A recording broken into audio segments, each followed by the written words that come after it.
Welcome to the Biz and Tech Podcast. My name is Blake Dowling. I am your host. I am also the CEO of Aegis Business Technologies here in Tallahassee, Florida. And for 5 years, we've been bringing you the show. And today, we welcome James Milford to the show. Thank you. Pleasure to be here. For your cybersecurity tip today, how about don't click on anything? One of our solutions engineers used to say, the only way to stay safe from all cybercrime is to stay off the internet. And while that is not feasible, let's just stop clicking. Texts, emails, websites, anything that looks suspicious probably is. That is your helpful hint from Aegis Business Technologies. And James, let's get started. All right. You are the head of school at Maclay. Mm-hmm. Tell us about that journey. How did you get there? And let's talk about Tallahassee. Let's talk about the whole journey. All right. So we'll start from the beginning. So I grew up in North Georgia, a little bit above Atlanta. And so was there for 20 years, went to college, Shorter College, which is now Shorter University in Rome, Georgia. Went to be a Christian ministry major, just wanted to invest in people, invest in young or just youth. And after 2 years of that, I got into my major subjects, and I was like, this is not what I want to do. It was just a little bit too institutional, but I really enjoyed the school. So at that point, it was, I wanted to stay there, but was thinking about a major, so ended up majoring in accounting because it was safe. Going to work in business, do accounting, everyone deals with money, that was safe. Finished there, worked in a computer networking company. So worked with Microsoft and Cisco for about 4 years. That's a great trade. It's a good trade. It's a good trade. Just like accounting. That's Gotta right. have it. Safe. It's super safe. So did that for 4 years, and during that time met my wife, and she got a job at Darlington School, which is a school a lot like Maclay. If you take Maclay and put 200 boarding students in the upper school, that's basically what Darlington was. It's about 125 years old. We moved on campus and lived in a dorm, and it reconnected for me what I was originally going to school to do, which was it gave me an opportunity to connect deeply with other people and influence lives. So switched careers, and I remember my grandfather to this day telling me it was a bad decision. One time that he was wrong, but it was a great decision. And so started Why did you think it was wrong? Because I had a great job, and in his generation, you start a job and you stick with it, for 40, 50 years. And it was, I was walking away from something predictable. Understood. But absolutely, it was the right thing to do to follow my heart and follow that journey. 17-year run at Darlington. It was, I started that job as a head of house. So it was based off the British house system, and I was a dorm parent for 38 teenage girls, 9th through 12th grade. About half of them were international students, half of them were domestic. Lived in the dorm, did that for 8 years, and just because of some great mentors and some turnover and just working hard and some luck, went through every job that you could have at a school. So I was an accounting major, and through that time got my MBA and just leaned more toward an entrepreneurial spirit. But in a school that there's not a lot of pathways for that.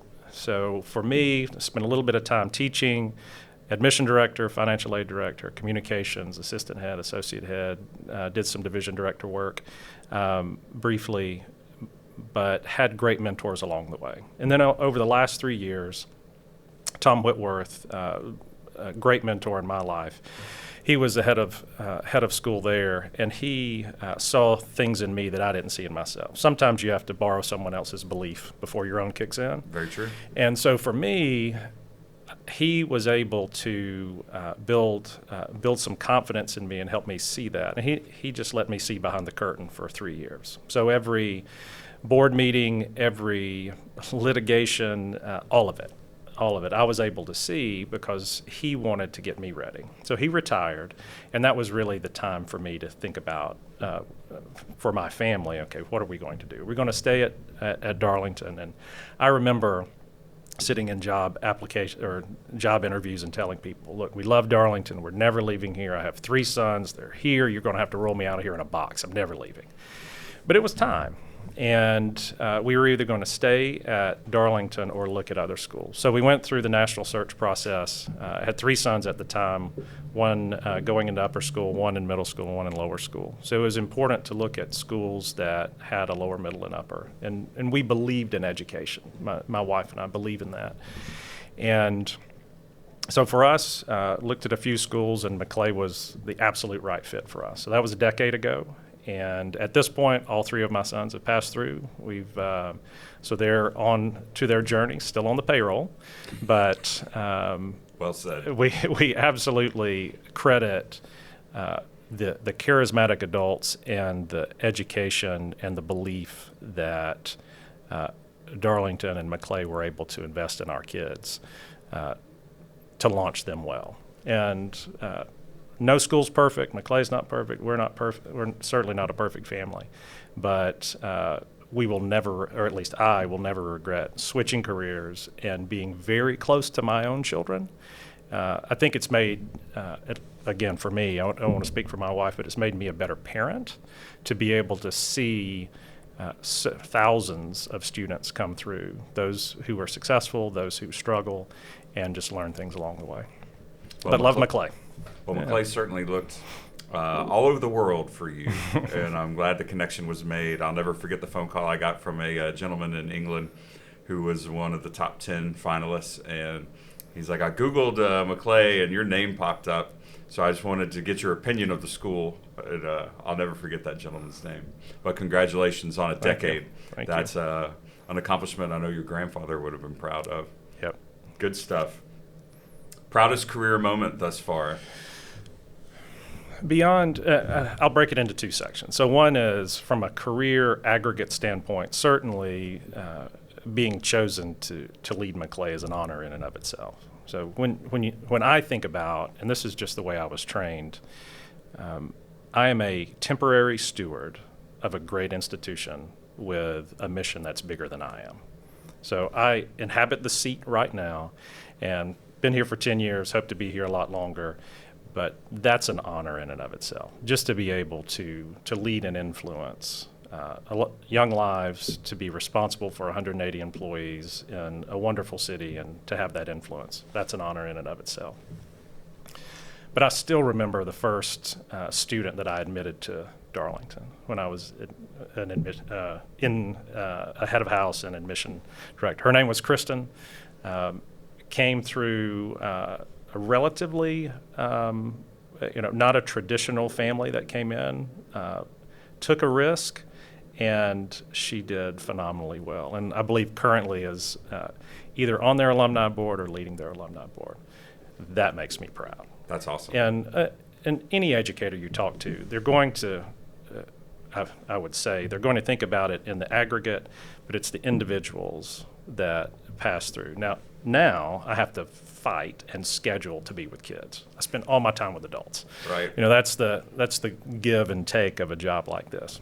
That's the price of success. I suppose. But you have to find that balance, because I'd never, we all develop over time, and our hearts develop over time, and our skill sets change. But for me, I still enjoy being able to see the influence that I have. It's just different now. Absolutely. Before I was CEO at Aegis, I was the Chief Business Development Officer, and our acting CEO at the time was overseas, and we needed some additional resources on the team. And so I set out to hire someone for the first time, and that individual, Keith Ratcliffe, he's still on our team and one of our managers now. So I can certainly relate to that feeling, and it's all about being that mentor and helping others find their path while you're on your own. That said, you led Maclay through a pandemic. I was sharing yesterday a piece from the Florida Chamber of Commerce that was a document that you were, if needed, to hand out to your employees if they encountered a roadblock. I remember. Like, it was put out very early in the pandemic in case. And there were some situations. The Alabama State Troopers, I believe, blocked off Florida for a bit. That's no fun. But what was it like? Because education, IT, we're used to doing things remote. It was Right. it was a shift, but your shift was massive. Tell us about that experience. Yeah, it was tough, but it was a good opportunity for schools like Maclay to show how nimble they could be. So very proud of our faculty. And so what we did in a very short period of time was split the teaching faculty and all support staff and gave each one a job. So again, in aggregate, so the teaching staff, and if we were to reverse, so from a technology standpoint, if we were to hit the rewind button back to 8 years ago, and we were talking about what are the greatest challenges in education or faculty, it was technology. It was getting faculty to, not all faculty, but faculty to embrace technology. Back then, Skype, right? And Skype was like this magical thing that no one really understood how to do. We certainly weren't using it in the classroom. But in about a week, everybody understood that it was very important. So I'm super proud of the faculty for making that shift. And for some, it was a small shift, and for some, it was massive. But everyone did it. And everyone sort of just ground through and made it work. The other piece that we did, we formed I believe it was a family first care team. So anyone that wasn't the primary classroom teacher, we split the entire Maclay community up. So let's say the trainer, the nurse, the athletic director, anyone working in the office, each one of us were assigned 10 or 12 families, and we just started calling, just to make sure, do you have everything you need? How are things going in the class? From a technology standpoint, we were delivering toilet paper. I think we did a puppy adoption. But just to make people, just to send the message that in a time when we were disconnected and felt so alone, isolated, mental health, all of those things we were talking about, that there was stability that could be found in the community that they had there. So that was the tone that was the foundation that we just rode for 2 years. I would say my role at that point became more pastoral, for lack of a better term. I do write letters to the community and just high-level one school topics, but always try to share a quote and a thought and an encouragement. I would do those maybe every 6 weeks before COVID. For 2 solid years, it was every week, just to keep everyone supported and together. And I think a lot of the success we see now are from the investments that we made through COVID. Yeah, you have a gift for it. What you put out this week, I loved. I don't often respond to emails like that, but it was on point because I fancy myself a writer. Let's see. I'll share my COVID favorite experience. Okay. So first month, people banging on the door. You assume everybody knows how to work remote. Okay, about 50% of our community does not. So I found this laptop in my basement. Help, I need you to get Vista off it and sync it up to my office. We had, with a big sign on the door that said Aegis is closed, people banging right on top of it. People panicked. We sold hundreds of webcams and laptops and switches and VPN connections until there weren't any, literally, on Earth. Because all those factories, Dell, Apple, Lenovo, and Wuhan, literally, the big ones. And so I'm sitting at my desk one day. I'm like, well, time to flip the switch for our first Zoom staff meeting. And I see people start coming in and I'm getting familiar with that world. And I'm like, well, where's my face? I didn't have a webcam on my computer. So as a CEO of an IT company, I had to make fun of Blake moment that lasted only about 5 minutes because I promptly borrowed one from a staffer that was at home. All right, let's talk literature. Let's talk podcasts. Okay. So, believe from our past conversations, you're not a big fiction fan. You like stories of success, motivation. What are you reading right now? So I'm rereading at the moment some books by Patrick Lencioni. So it's more management, leadership, 5 dysfunctions of a team. Death by meeting, those sorts of things. Because one of the things I'm trying to do is always become a better leader at Maclay and investing. And one of the goals this year is really investing in my team. In terms of the fiction, I would say that a paper book, I haven't read many of those in years. But if you were to look at my Audible account, I I go through probably 3 books in a week. So if I'm driving, if my recharge moment is out working in the yard. So if I'm on the lawnmower, I've got my headphones in and I'm listening to it.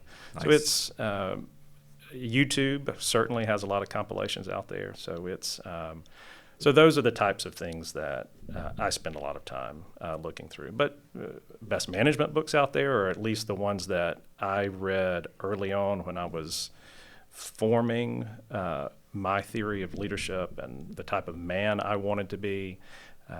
Failing Forward by John Maxwell was really important to me, just the attitude about it. Good to Great, another great one. And then I had the benefit of growing up in a very solid home. Church was very important. And I think the book of Proverbs has a lot of wisdom in it. Agreed. My grandparents loved TV evangelists when I was coming up. So the memories I have of church and then that world, very interesting. So on the podcast side, when you're not listening to the Biz and Tech podcast, of course. That's right. What else is out there that you enjoy? So recently, and maybe this is more about my age, I've become very interested in my own health. So Andrew Huberman I enjoy the practical and the research side of that.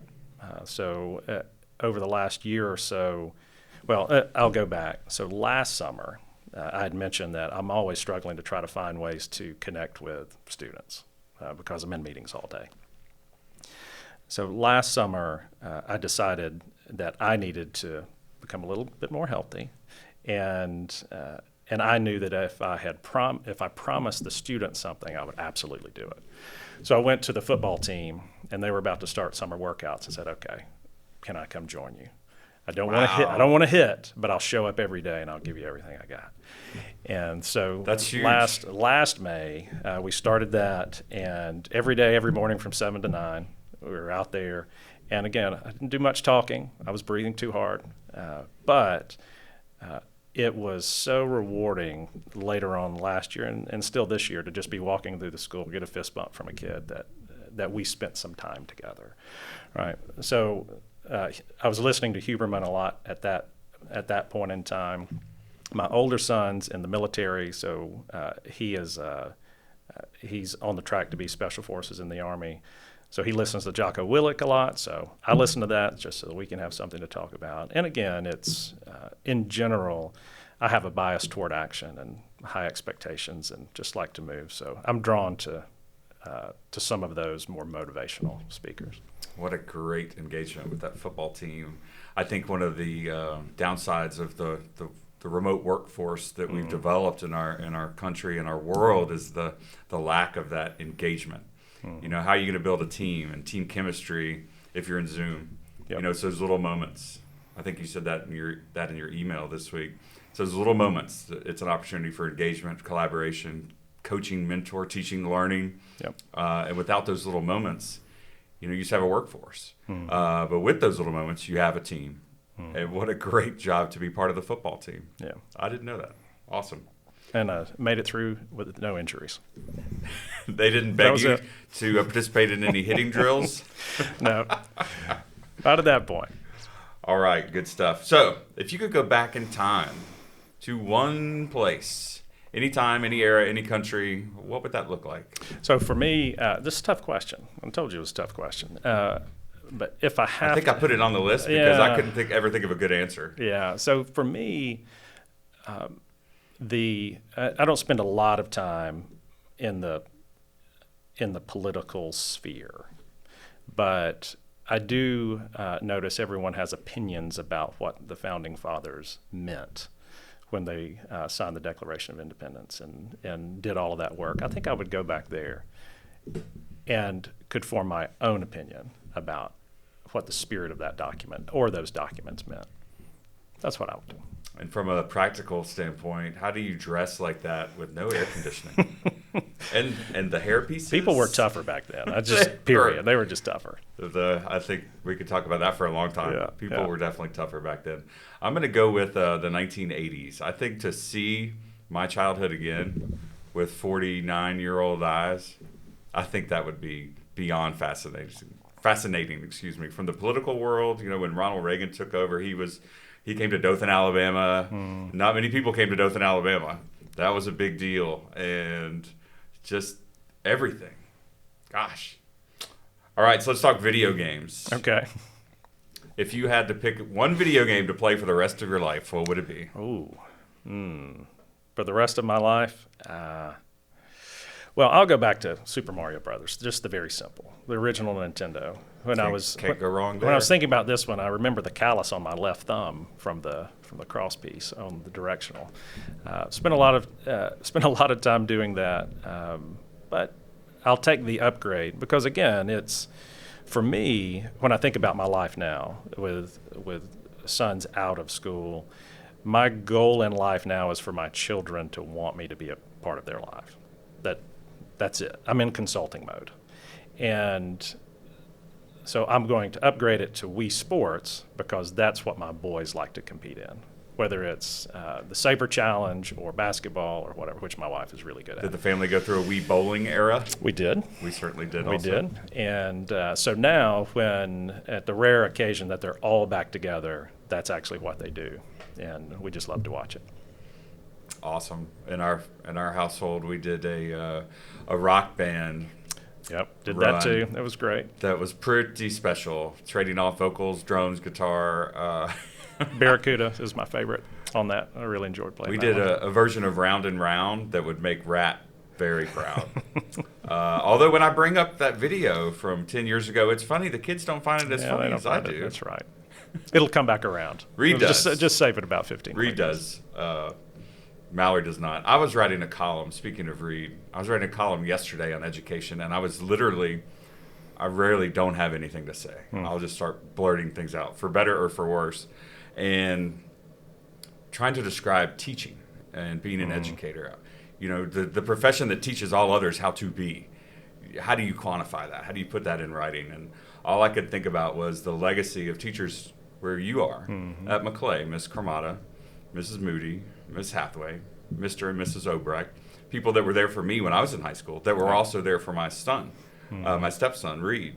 And seeing you walk in 10 years ago while he was in school there, it was really powerful. And that led to the column, which it'll be out in a couple weeks. Might need a little editing. But how do you keep those that teach motivated? Really, so philosophically, and I'll just go back to one of the things, again, just the foundational thing that I believe is that all of us seek community and safety and best friends. So Gallup organization did an employee engagement survey a few years ago. And the one thing that they said had the greatest correlation to faculty or employee satisfaction was, do you have a best friend at work?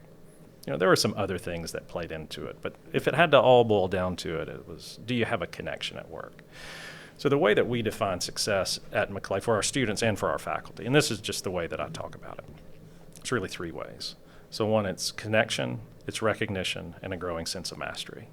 So that's how we want to educate our students so that they get out of the car every morning and feel excited to connect with their best friend or somebody that they know, that they're recognized for the things that they value. So all of us. So you have interests that I don't have. So you can win awards, you can do these things, you can get pats on the back for X, Y, and Z that really aren't that motivating to me, and vice versa, right? So the recognition for what's meaningful to the individual is important. And then a growing sense of mastery. Are you getting better? We all need to do that. And so as you think about success, as you think about happiness, as you think about commitment, contentment, all of those things, progress is really important. So when I think about our faculty, certainly salaries, benefits, all of those things are important. But ultimately, what we have to do is make sure that our faculty are showing up every day fully charged, with the gas tanks full. Whether you're an introvert or extrovert, how do we take care of that third grade teacher or 12th grade teacher so that when they're showing up in the morning, they have a full tank to give? Because that's what we promise. That's what we're trying to do. So I think it's the same way. So can we generate time for our teachers to connect with those that they enjoy. Your best friend doesn't have to be at school. It doesn't have to be at Maclay. But when you show up, are you excited to see your colleagues? That's really important. And then from a recognition standpoint, what does that look like for you? We have authors, we have artists, we have musicians in the faculty. Are they able to do their best work and be recognized for it? And then do they feel they're getting better? Do they feel they're getting better in their craft or on the personal side? And can we support that? And I think if at Maclay we're able to create a community like that, why would anyone leave? And why would anyone not want to be a part of it? So that's how we try to do it. Well said. And for you specifically, walk us through an average day in the life. So if it's a school day, up around 4 something, head into workout. Well, the way I break my day into 3s. So, well, let's say 4, 6-hour blocks. So I'm sleeping 6 hours. You get up in the morning, so between 4 and around mid-morning, I try to take care of my mental health and my physical health and plow through some emails just to get the day started. So that by the time car line shows up, I love doing morning car line in lower school. When you think about a pre-K through 12 school, the 3-year-olds through 10-year-olds always smile in the morning. 14-year-olds through 18-year-olds never smiling in the morning. So I do lower school car line. It sets the tone for the day. Good reminder. Mm-hmm. And so for that, we start with car line and then morning full of meetings. The way that we think about Maclay, and if you don't know Maclay, we've got 1,126 students, about 180 employees, and it's an independent school, so it runs like a very small college. It's very different from structurally than a public school. Morning through meetings, and that could be admission, advancement, curricular, all of those things. And then in the afternoons, before car line there, we do some board work, parent meetings. I hate to say it's a lot of meetings, but what I focus on is enabling my team, so my senior admin team, to make sure that I'm building clarity of what the school's trying to do from a vision standpoint and what the Board of Trustees really wants in terms of our strategic plan, and then just breaking down barriers. I tell my people, my job is to remove roadblocks. If you're bumping into something, tell me. Let me help you grow. Because I do think that the pace of in any organization, the pace and the attitude of the leader is going to be represented in the school. So I need to be very efficient. For better or for worse. For better or worse, absolutely. So for me, I need to make sure that I bring my best self in. And I mentioned, bias toward action, high expectations, adult to adult, two-way communication is really important.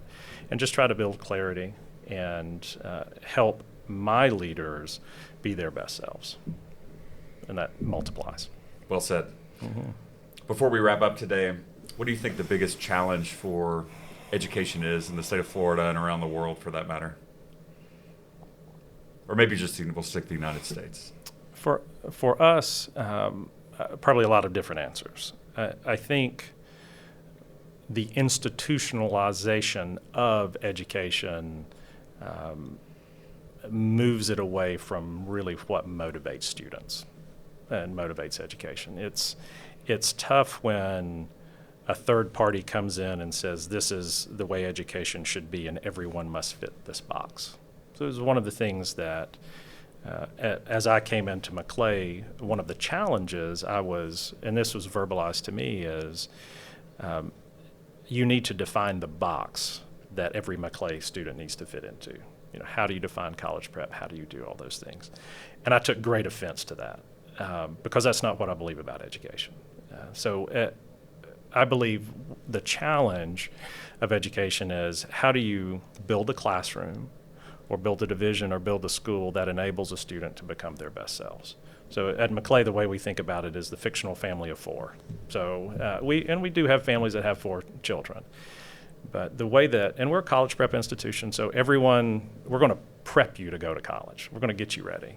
But whether you're going to a local community college, to FSU, to UF, a higher school of learning, because I know you guys are go there.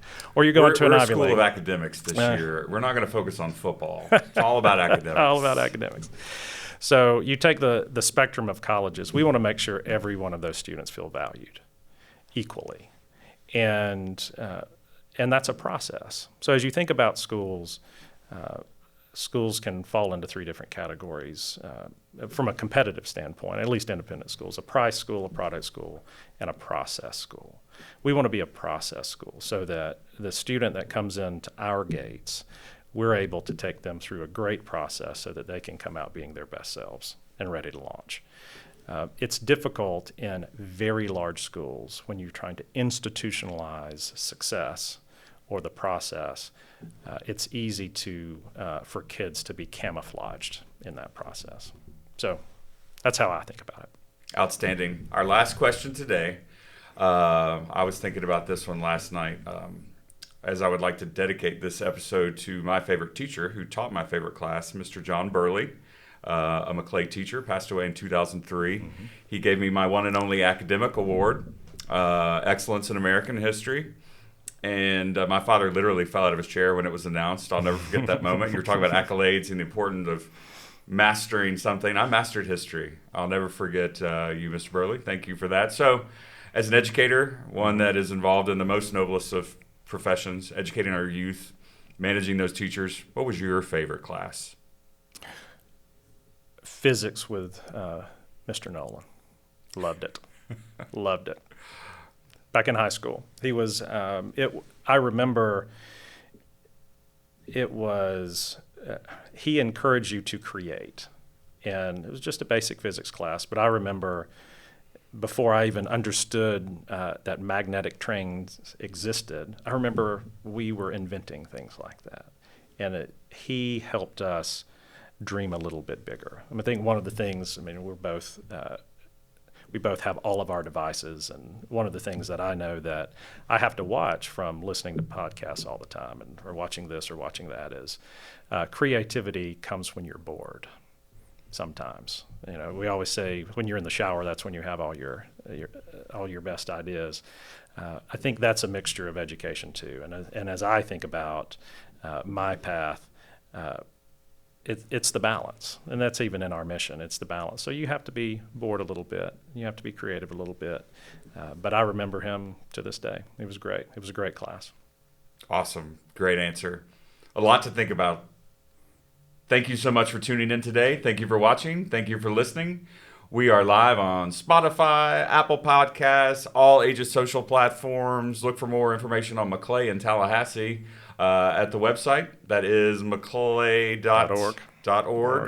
That's it. And thank you so much, James, for joining us today. Thank you, Josh, for an excellent production. Go Gators. There's always room for improvement. And my most sincere thanks to everyone out there that has dedicated their lives to teaching and being an educator, as none of us would be doing what we are doing without them. That's it from the Biz and Tech Podcast Studio today. I'm Blake Dowling, CEO of Aegis Business Technologies, and we'll see you next time.